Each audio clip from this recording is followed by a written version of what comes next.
Good evening and welcome to the Massachusetts Historical Society's Movie Club.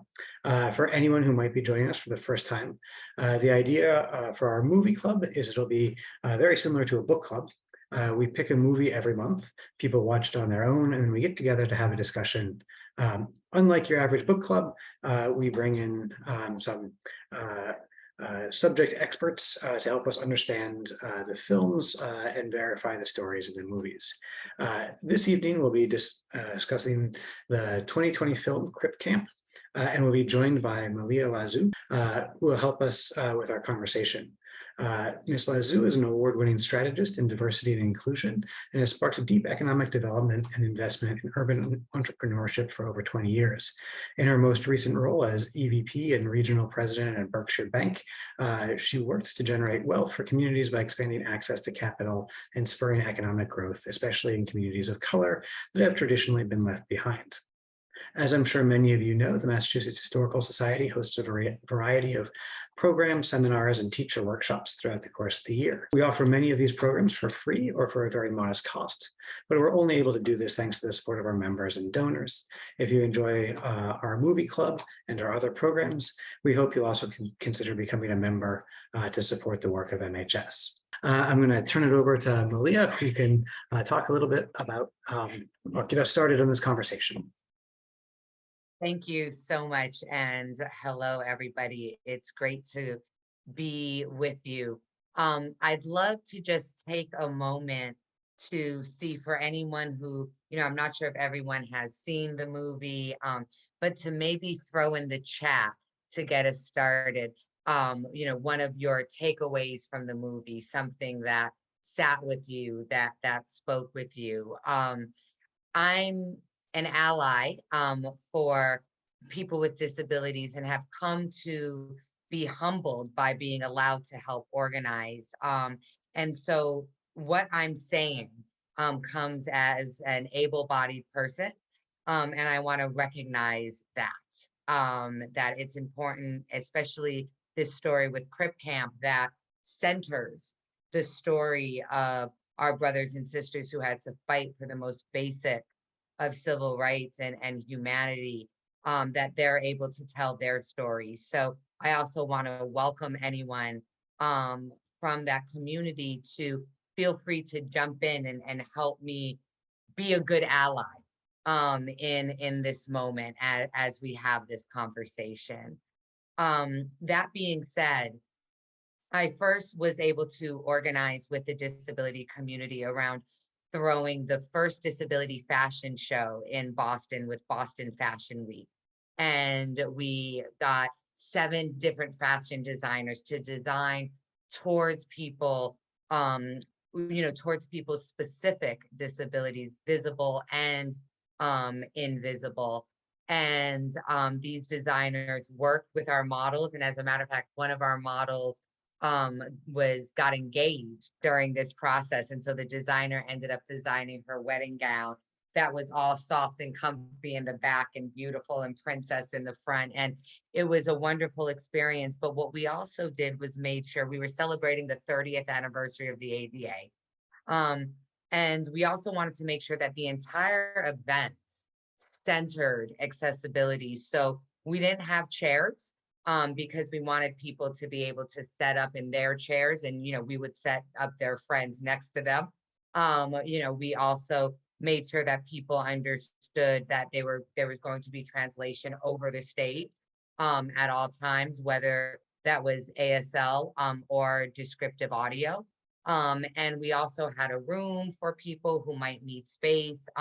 We really worked to make this a fully accessible event. And what we ended up finding out that there was people on the theater team who had family members, right? People with disabilities. So they were able to bring in their own hacks, right? Their own understanding of how to make things accessible. And the link is on YouTube. I'll look it up to share before we go away. But I say that story to highlight the understanding of how important this was. The first fashion show, like think about this, the 30th anniversary for the ADA. And this was the first fashion show in Boston, right? A couple blocks away from human-centered design innovations, right? A couple blocks away from some of the best thinkers in the world. And I think for me, what I loved about this story and the story of liberation was that it was honest, right? It starts with a group of people who trust one another, right? It starts with a group of people at this camp getting to know one another and their own humanity together, right? And that evolved into a movement, right? It wasn't necessarily that they were planning the revolution at the camp, right? They were living their own liberation at the camp, which made revolution outside of the camp necessary, right? Is how I saw this story. And I think as an ally, my big takeaways were, how do we listen? How do we learn from this movie? And then how do we take loving action, right? How do we make sure that we are active allies in this process? So first, how do we listen, right? What did we hear? We heard about the humanity, right? We heard about sexually transmitted diseases. I'm sure every movement in the 60s had an outbreak of crabs, if we're gonna get real about it. I'm sure the SDS, I'm sure the Panthers, right? And we learned from that, right? Here's this woman, she loses her appendix, right? Because no one believes she can be a sexual being, right? And so she loses her appendix, and then she gets into human sexuality, right? She finds an aspect of academia to help her brothers and sisters live a more humane life and help us all understand, right? Let's listen to that, right? Let's listen to the gentleman who, and I'm sorry, I'm forgetting people's names, but the gentleman who was needing to wait for the theater, right, to be rebuilt so that he could have dignity with getting himself to work every day, right? As allies, we want to listen to these stories, not to pity, but to get power, as they said at the movie, as they said in the movie, right? This, God knows they don't need our pity. What they need, thank you, James, thank you. What they need is us respecting what we're making them navigate every day in this world. A curb cut, right? At the very basic. And at 30 years in, we should be talking about much more than that, right? So listening to this call for a recognition of humanity in its fullness, in its wholeness. The stories of them taking over the building, right? The stories of, you know, as an organizer, my last organizing, we were organizing against the murder of Oscar Grant in Oakland. I'm not sure how many people might remember that, but it was several years ago. And I know what it takes to get people to stay somewhere in a direct action. Anyone here who's organized a direct action knows that. And it takes the relationship, it takes the dedication to the cause. And as was talked about in the movie, folks had to figure out how to be moved at night, right? I mean, this wasn't just, oh, I'm going to just lay down and sleep here, as you can if you're an able-bodied person, right? Listening to what that takes, them climbing up those stairs. And then what do I learn from that? I learned we make people work too hard to prove their humanity. I learned that my comfort with my able body and my, you know, my ableism,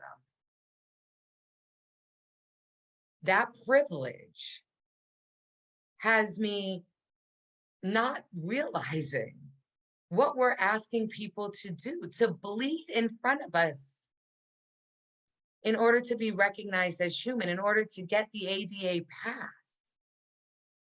So what am I learning from this movie?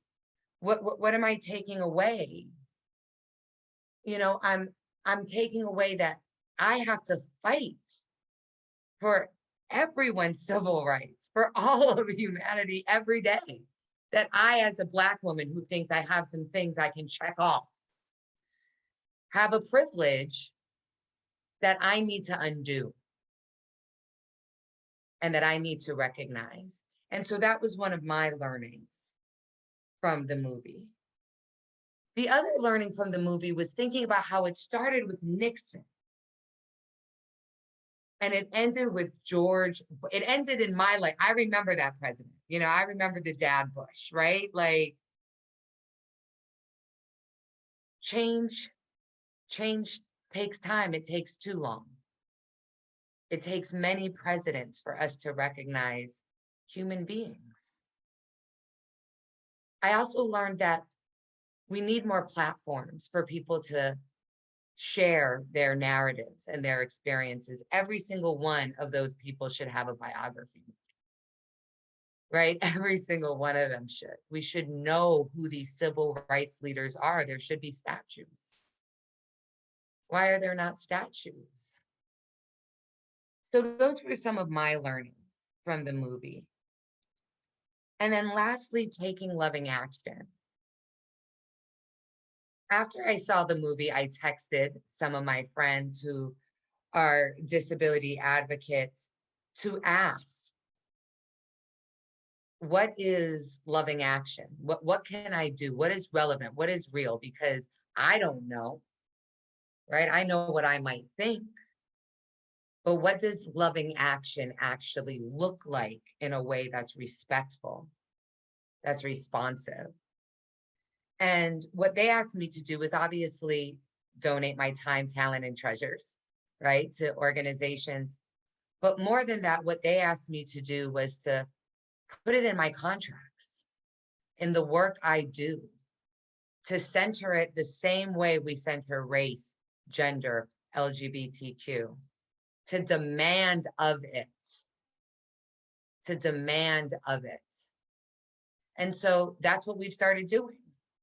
And our clients, you know, interpretation, right? Where we do things, even if there's no one in the room, that doesn't matter because they're not coming in the room because there was no way for them to get in.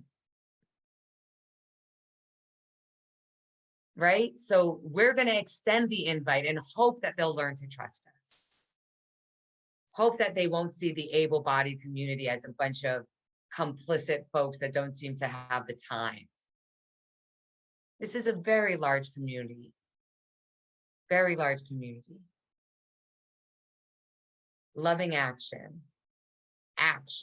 part is what I took. So what can we do every day? Do you take the train? Every time something's not working, 311, 311, notice. I want to end with a story about structural change.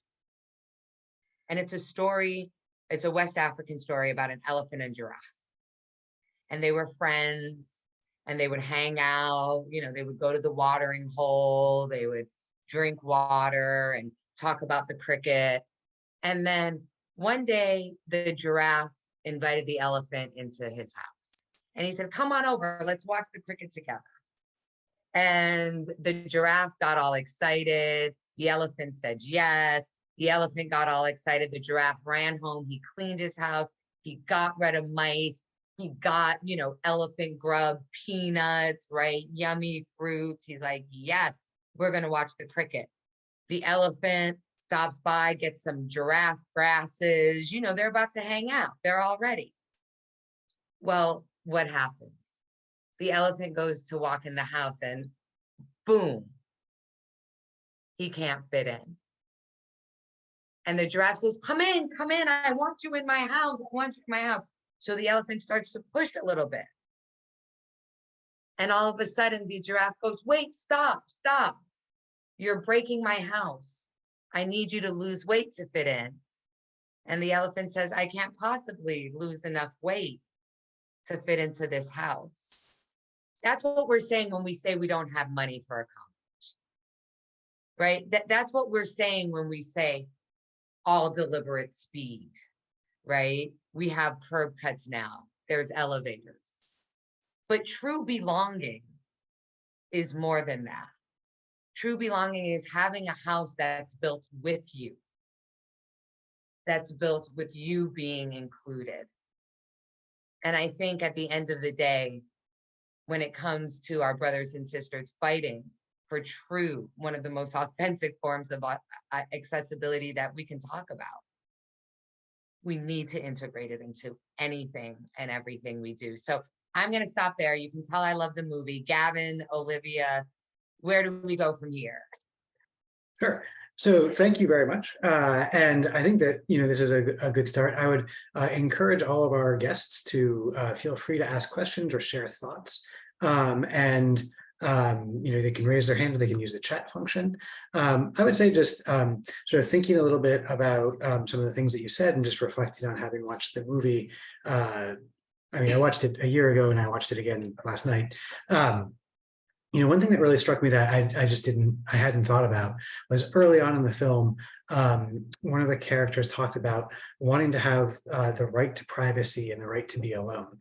And I thought that's sort of one of those things that as an able-bodied person, it just doesn't occur to me, but if you're constantly sort of managed by other people, you don't have the ability to choose to just go off and be quiet by yourself. Or you're left quiet by yourself when you don't want to be. It's just sort of like the ability to have the autonomy of choosing when and how you're interacting in a public space and in a private space, I think was really sort of a moving moment for me to just sort of think about like, oh, that's very true. I also, I thought that the film was fantastic in terms of, Judith Heumann is a pretty well-known person at this point. And she obviously is very central in this story. But the story really starts with her just being one of the people at this camp. And it isn't this huge emphasis on like a famous disabled person.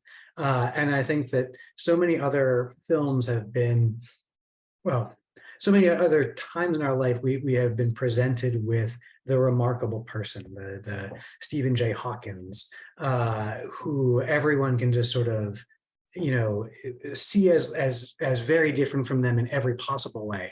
So, he's thinking about the universe in these, gigantic ways, and he also has this disability, and both of those things are distancing you from him because you don't think about the universe that way. I don't understand the universe that way.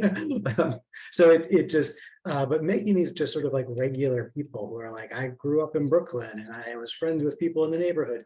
It just, it made it much more relatable. And I think that was a really great way that was done. Well, and I just want to jump in there too, Gavin, for a second to say that, it's so true, right? Organizers come from the community, right? And there's something that's in, there's something in tribes, you have all different kinds of people, right? You have like the healers, right? You have the warrior, right? You have all these folks, and there's certain folks that are connectors, right? That are agents that help people find their own agency. And like, you saw in the movie how, she was talking to people about what we're going to eat and what do people think about lasagna, and like, right, like she was naturally this caretaker. And I think to your point, I think about her, I think about Fannie Lou Hamer, right? Like I think about these folks who stories really are the rock star stories, right? Really are the pivotal moments. And yet when Hollywood gets a story, or when, the media gets a story, it's about exceptionalism, right? It's the same thing for, women, or, right? Like all of a sudden you got to be Michelle Obama. Like who the hell to be that, right? Like, we just want to, try to work out and try to be, right? Like try to be as, happy as we can. And so I think it's so important, that point that you bring out, because it is the everyday people that made change. I'm not saying that Stephen Hawking didn't move the understanding and the movement of people with disabilities, but not as much as that camp, right? Like not as much as the people who decided to take their own agency, you know? And one of the things that I loved about the story was when they decided to take over the building, right? They were all of a sudden these chosen leaders, right? It was sort of like, we are the ones we've been waiting for, right? And like one of them was like, you know, Judy said to bring a toothbrush, right? Like that was our plan, right? Like, and so, you know, it just shows how everyday people really are, like, we tell the stories of, you know, even movement wide, King, right? Like King stands on the shoulders of so many nameless people,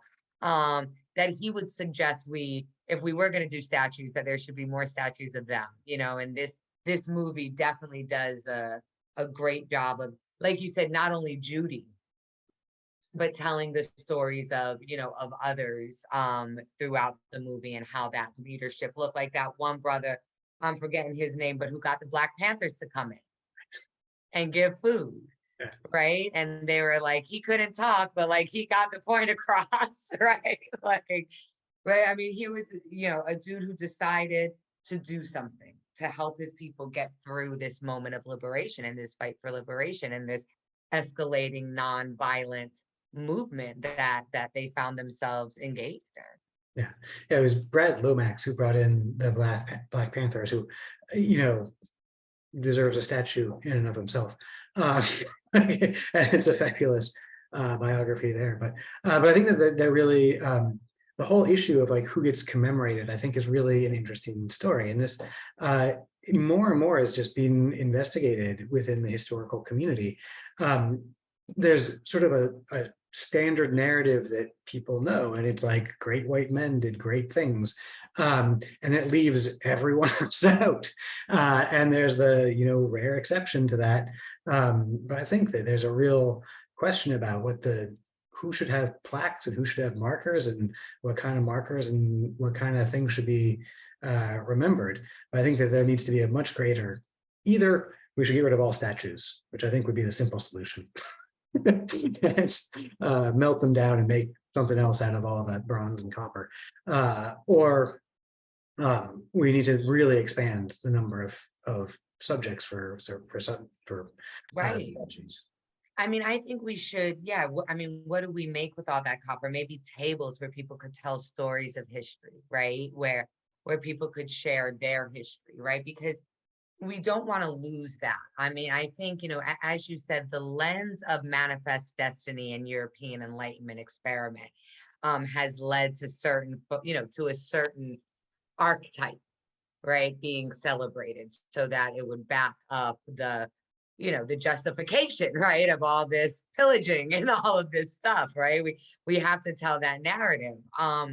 You know, and how does a society pass on history that maybe, you know, comes more from the zebra than the lion, right? That looks at the spoils of victory, and, you know, to the right, what is it, to the victor goes the pen of history, right? That looks at that as a violent act, right? And how do we tell those histories? You know, one of the things that I'm on the board of Revolutionary Spaces, which is the Boston, the old State House and the Meeting House, and they've come together. And one of the projects we're working on is this Addicts Collective, and like this idea of how do we get Black and Indigenous people to own this story of Crispus Attucks and to tell us what we should be saying and how we should be saying it, and how do we claim this part of history that obviously dates back, right? Crispus didn't get there that day, right? It obviously dates back a little bit. And, you know, who gets the pen of history, and how is that revered? What becomes sacred? I think is something that we, as, you know, history lovers and, you know, historians, really need to do some real reflection about. Yeah. I mean, this is sort of a different time in history, but MHS just hosted conference on underrepresented voices of the American Revolution. And one of the things that really comes up is that there are voices that many people just haven't thought about. And one of that is people who are disabled, and they are, the largest single minority in America. And they were the largest single minority in the time of the American Revolution too. So those are like voices that like you don't associate with the American Revolution, but those people were there. And those people were dealing with, their towns being blown up, or, or they're being. Right, they have diaries, right? Those people have diaries. Yeah, so I think that's very interesting. And I want to make sure that we make space for other people who might want to comment. So just if anyone else would like to ask a question or make a comment, or just introduce themselves.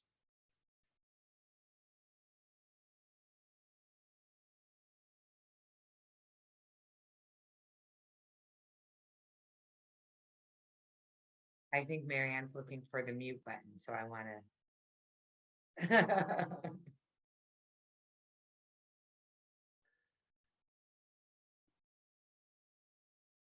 I wonder if there's a way that we can unmute her. You can mute somebody, but you can't. Oh, there we go. Yay. Can you hear me now? Yep. Yes. Oh, fantastic. Oh, thank you so much. This is fantastic. I love history, and I'm actually on this with my daughter. We were not able to watch the film yet, so but I saw it and I thought we really needed to. It's kind of something that we've experienced in our lives. My daughter has hearing loss, and and it's been a real challenge, and she's she's come through the other side, but it's wonderful to hear other people's stories. That whole thing, you're not alone, and you're not alone as a parent, you're not alone as a sister, you're not alone as, and to your point, these stories need to be told. We have to find a platform for this, and I think this movie sounds fantastic, and other formats, and celebrate these people that this idea of needing to be the excellence, that has to be there's plenty of other room for that than that. So thank you. This is fantastic. And I just saw it on a list feed. I'm obviously on the MHS list feed. And I thought, oh, we definitely have to chime in on that. So. Yes, and forget all my spoilers that I said about the movie. But once you watch it, like maybe just send us a note, and we can share with other folks on this call about how it resonated with you as someone who's present day, right? How that history helps comfort. Well, to your point, how the whole history piece. There are plenty of people that have come before that have broken a lot of barriers and made a lot of progress that we don't know about, and just to honor that. And yeah, and I think it's fantastic, and I think it's just fantastic that MHS is taking this up. Well, thank you very much. I would say it really is a fabulous movie, so I recommend watching it. I think anyone would love this movie, but in essence, just a little bit of a preview, it focuses on camp in the Catskills of New York that was run between 1951 and 1977 for people with disabilities.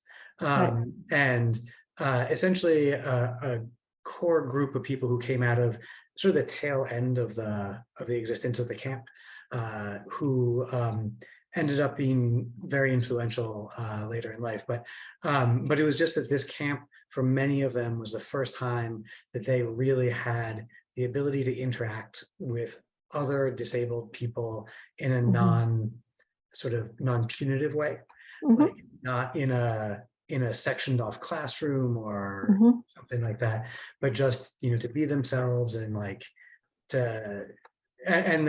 think that the counselors, this was very much like a 60s sort of hippie school, and like they would play baseball with people in wheelchairs, and it was like if you were playing baseball, you had to play baseball like you were you had a bat, and it was like, okay, you're up, you go.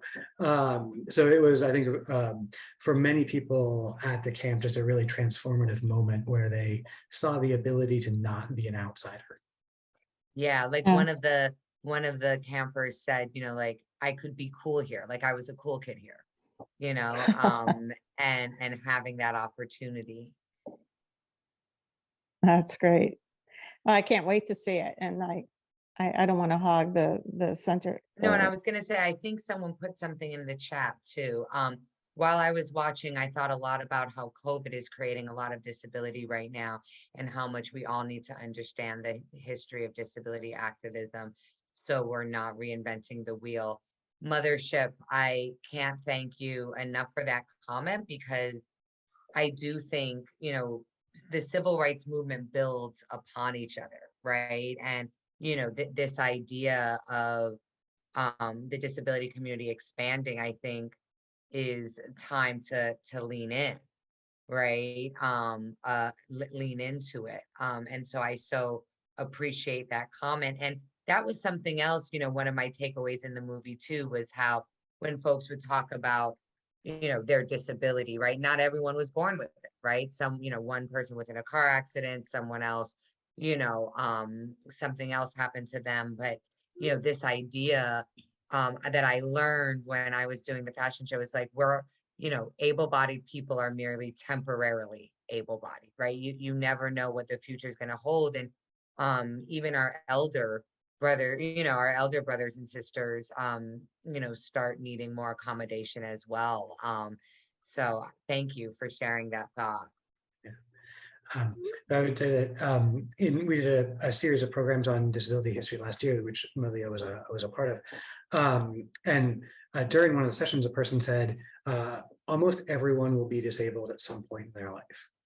And I thought, you know, that's a worthwhile way of thinking about it.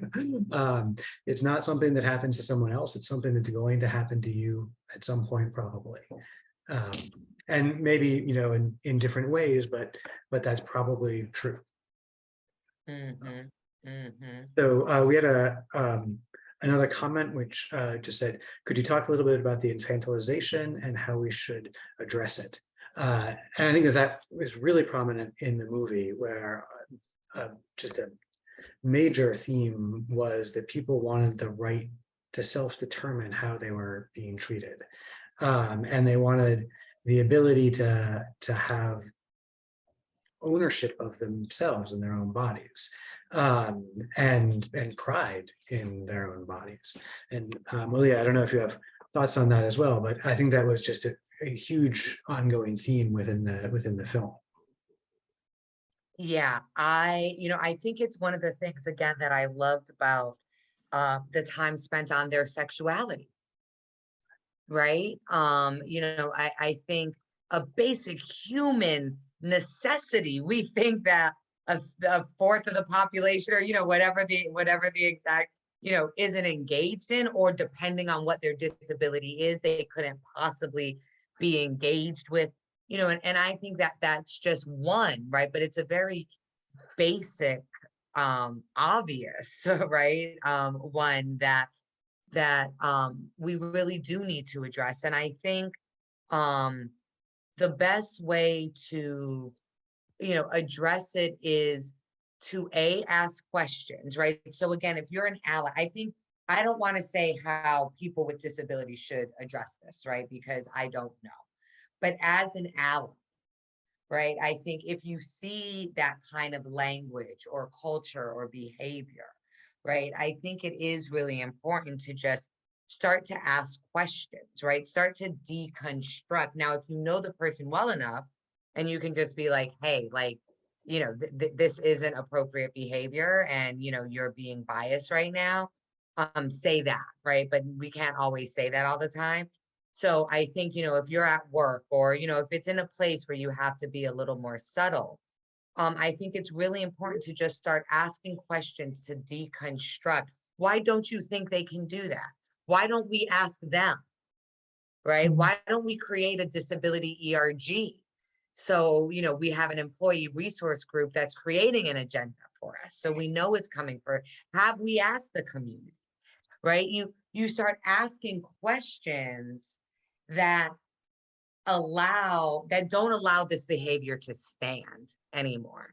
Now, you know, not everyone gets it, and you know, not everyone, like, you know, like the guy Califano or whatever his name was, right? Like, I mean, he had to be wholly embarrassed, right? But I think for most people, they want to get it right? They want to understand how to be respectful and how to treat people with dignity. I do think that, and I think it's better to teach in a loving way and get people to reflect than to not interrupt the behavior. Now, if it's unsafe, don't interrupt the behavior, right? But again, if there's ways to do it, I think it's really important that you try your best to interrupt the behavior as an ally, speaking from an ally perspective. Yeah, I think that's great. And for some reason, while you were talking about this, it just occurred to me, you know, in the last very few years, there's been a much greater focus on diversity, equity, and inclusion within the workforce. There's, you know, certainly a lot more talk about organizations doing an internal look and actually doing a sort of a census of how diverse they are, and then having a starting point to move on from that. But in my experience with like self-reporting diversity surveys, they don't tend to ask about disabilities. And they don't say, you know, are you a person with a disability? Are you the family member of a person with a disability? And like there's a sort of nothing bad about this idea that people should be doing this. I think this is a great step, but it's sort of like a lack of intersectionality with these different movements that, you know, people are like, well, we want to know how many people are, you know, different ancestries, but you know, you also should be thinking about, you know, who in your workforce is maybe has other challenges. Absolutely, right. If you want to change something, you got to measure it, right? If you want to make progress, you've got to know where you're starting from. And Gavin, you bring up such an important point around this, because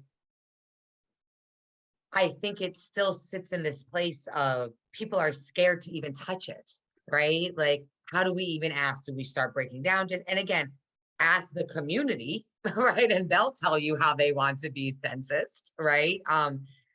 But we don't have enough of those relationships yet. And that is really important. You know, when I talk about how we integrate it into our work, you know, as a DE&I consultant, it's part of what we do now, right? And we actually talk about how many, you know, summer interns do you have that are people with visible or invisible disabilities, right? Which I think is another important point that also was brought up in the chat a little bit when you know, the question around mental illness that we can get to in a second. But, you know, this idea of counting and knowing, right? How else do you know how to make an accommodation, right? If you don't know what people are dealing with. You know, and another interesting thing that I learned when I was doing the fashion show that I just want to throw out about, again, like coming out with your disability, you know, is there that journey?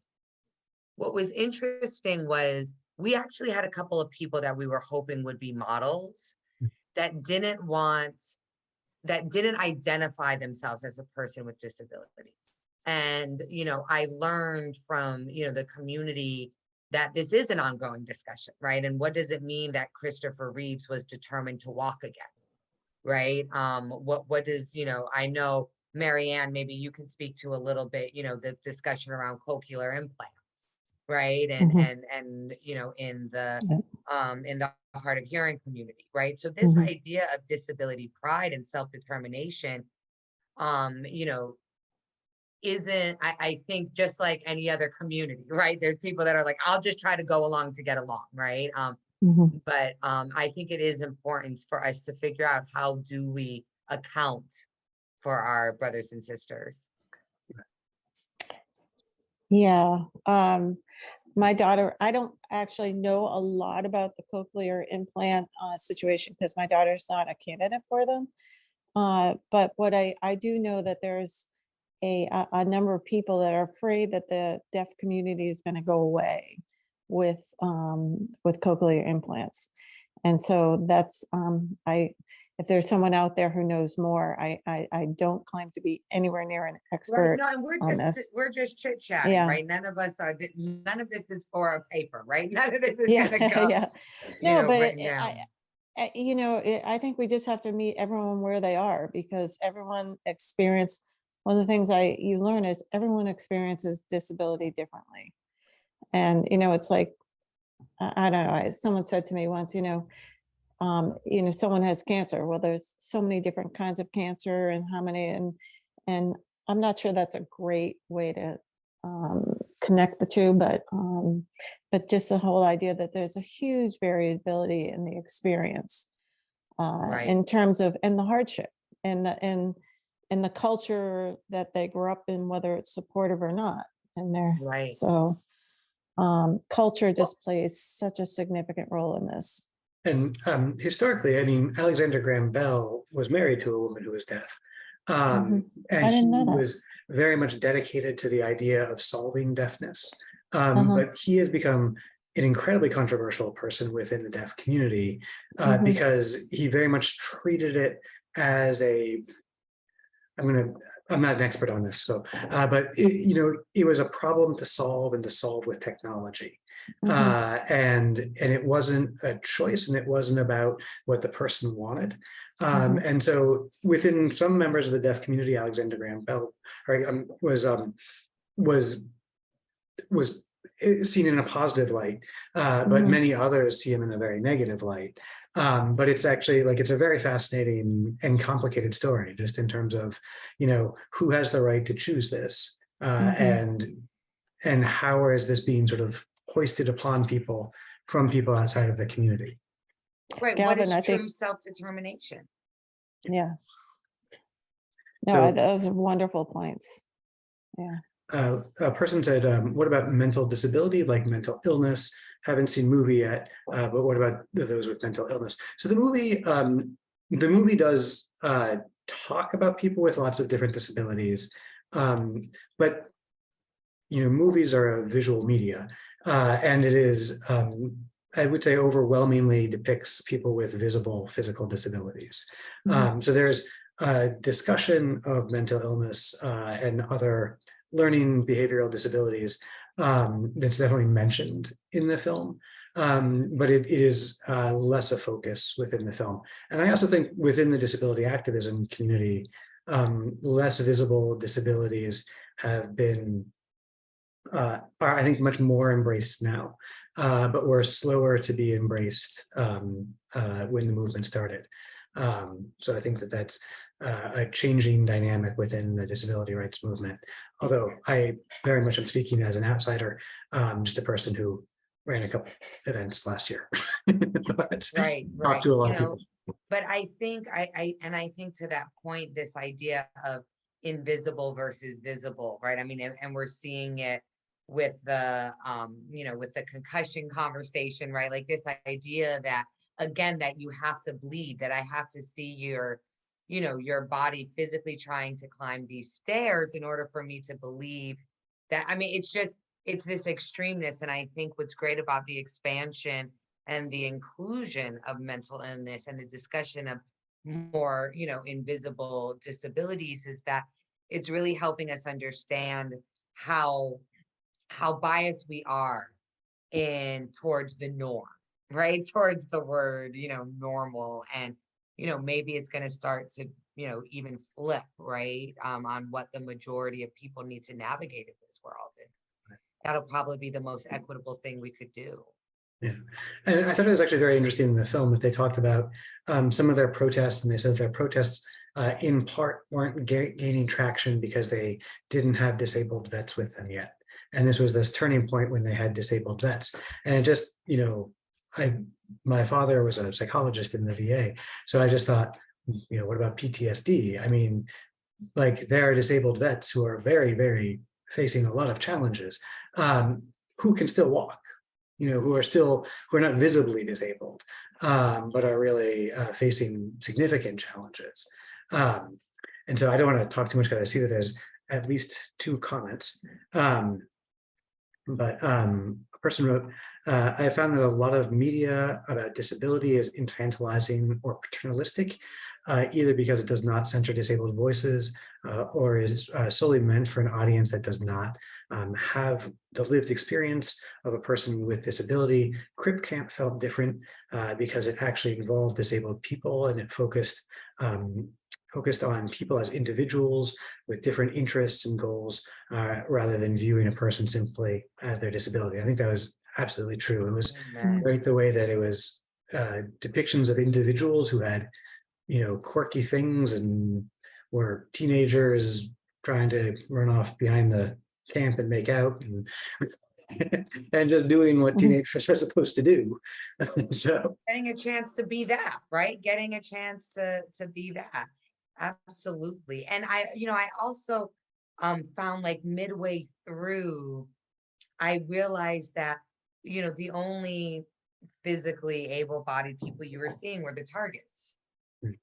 And that, that's a centered story, right? That sounds about right.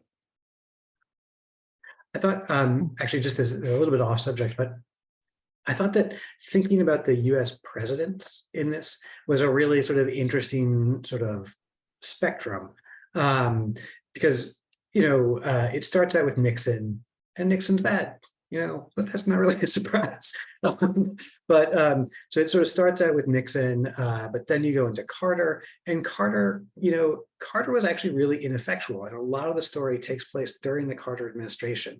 So it's not that Carter, the progressive Democrat, was really embracing this. He was shunting it off to his secretary, and his secretary was very unresponsive, and that's a huge section of the story. But then they have this victory following the 504 protests.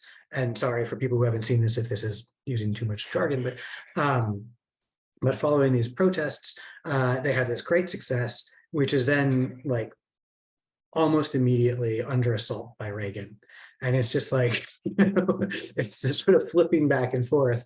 But then I think one thing that's fascinating is that, when President George Bush was signing the legislation, it wasn't, that was just a short clip, but it didn't seem like he was doing this in a, under the gun kind of way, that he was being forced to do it. It seemed like he was pretty much willing to do that, and that like social, common perception had changed. Right. And then, at the beginning of the program, you realize that the executive producers list included Barack and Michelle Obama. And I thought, well, that's really going like all the way from Nixon to Obama, from, basically not giving people the time of day, not interested in this conversation, to being the executive producer of this film. I thought that was sort of an interesting sort of view of how all of our popular opinions have changed. What movements can do. Right? Because they really did think that they could that these folks would go away. Right? I mean, they were counting on it. That was their strategy. They didn't have another strategy. The strategy was, we're going to wait them out. And they said, no, you're not. Olivia, did you want to jump in with any comments or suggestions? I mean, my favorite part is the beginning, and just the forming of the community, and people learning about disabilities beyond their own disability, and really forming this deep camaraderie, and how that affected the movement in the long run. And just little moments like the guy learning to kiss for the first time, or the deaf community at the one of the protests saying this is how you communicate with people outside of the building, and just moments for when we think when culture thinks of disability as a negative, like that moment of, no, this is a tool and this is the way that the problem gets solved, I thought was really lovely. I love that part. I had forgotten about that. Yes, when they were like, oh, they cut our phones. Okay. It's a building full of sign language speakers. Right, right. Well, and you know what it made me think of, and again, how our movements connected, right? How people find a way for their own liberation is Queen Liliuokalani was imprisoned in her palace when America was, you know, forcing Hawaii to become a state. I'm originally from Hawaii, so to be a little Hawaii subject for a second. And they imprisoned her. And so she would walk out in the window and she would start to dance hula to her ladies in waiting. And because hula was a language, that's how she was able to communicate. And when I saw that part of the movie, I was like, oh, God, like, you know, again, people find a way, right? We find a way. Yeah. Well, we're getting close to the end of the hour. I wanted to just say that, like, I think the movie was really powerful in terms of making, at least me, take a step back and sort of think about how I interact with the world and how I interact with people. And I tend to be a very high energy, fast person. People always say I talk too fast and I walk too fast and I'm going too fast and I eat dinner in like 43 seconds. I once had a meeting, I had a meeting in 8 minutes and I was like, I can leave the building, go get a burrito and eat it and be back in 8 minutes. And I was right. And I had like a minute to spare. It's just like, I'm going to go like a million miles an hour all the time. But I have a member of my family who is autistic, and living with an autistic person, I've really had to take a step back and realize like, I need to slow down. Like I need to take a deep breath and just sort of let this play out at a pace that is not the pace that I'm going at. And I need to be okay with that. And I need to not be rushing this person because that's just making it worse. And I just need to like let this play out at a pace that isn't the pace that I'm moving at. And just be conscious of that. And I think it's too often just too easy to be used to the way that you interact. And I talk fast and you're supposed to keep up, and that's not always right. And so I think like this movie just really sort of reinforces that sort of learning experience of like, you got to meet people where they are. And if you try to force them into your space, it's just not going to work. It's the elephant and the giraffe. I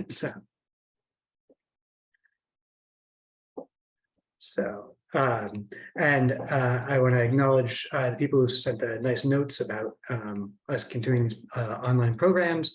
And Malia, I don't know if you have any parting thoughts. Yes, well, I second, you know, again, we can keep online and go in person, right? And I think understanding the accessibility that online has given us, we need to keep doing that. But, you know, I just think parting thoughts, like definitely, you know, it's a great movie.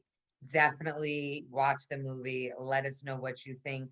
And more importantly, just how can we support, right? Everyone who doesn't have full self-determination. And Crip Camp highlights our disabled brothers and sisters, but I think in this beloved community that we'd like to create, centering them is centering those closest to the problem in so many ways. So I honor the community and I thank them for letting me be an ally. Right. Well, I want to thank everyone for joining us. And anyone who hasn't seen the movie, I would really encourage you to watch it tonight. If not, No, tonight. we will, definitely. Thank you so much. Thank you so much for joining us.